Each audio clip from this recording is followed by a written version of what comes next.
বন্ধুরা দেখো, আমি এটা ভিডিওটা বানাচ্ছি তোমাদের দুটো পয়সা যেন বাঁচে। তো ব্যাপারটা হলো, যদি কারোর R15 R3 MT-03 MT-15 যাদের ব্যাচ প্লেট কেনোনি বা লাগাওনি, তারা যদি চাও তোমরা এই টাইপের একটা ব্যাচ প্লেট নিজেরাই বানিয়ে নিতে পারো। সেটা হলো গিয়ে তাতে কি হবে, তোমরা যদি কোনো পাহাড়ে যাচ্ছ, তাতে কোনো ইঞ্জিনের যাতে নিচে কোনো পাথর লেগে ইঞ্জিনটা না ফাটিয়ে দেয়, তো তার জন্য মার্কেটে প্রচুর ব্যাচ প্লেট পাওয়া যায়। But somehow R3 batch plate তো অলমোস্ট এখানে পাওয়া যায় না, আর ইফ যদি পাওয়াও যায় তবে অনেক কস্টলি পড়ে।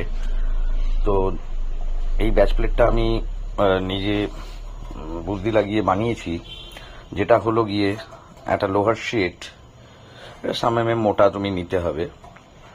দেন অ্যাজ পার দ্য ক্ল্যামের সাথে ফিট করার জন্য এটা একটা ক্ল্যাম, তুমি এখানে 4টে ক্ল্যামের ওপরে পুরো ঝালাইটা থাকছে। এই 4টে ক্ল্যামের ওপরে ঝালাই করে এটাকে আমি বেশ রং করে নিলাম।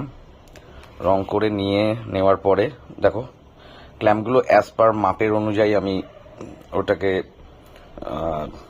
ঝালাই করে নিয়েছি 4টে।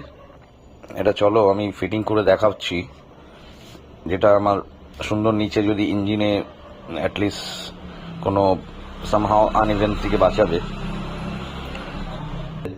এবার কথা হচ্ছে ব্যাচ প্লেটটা আমি লাগাবো কিসের মধ্যে।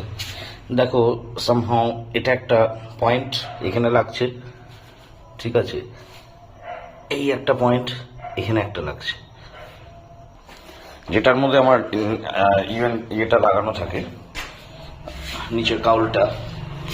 তো সেম আমি এখানে একটা পয়েন্ট পাচ্ছি, আর এটা একটা পয়েন্ট। ওকে, চলো এবার ব্যাক প্লেটটা ফিট করছি।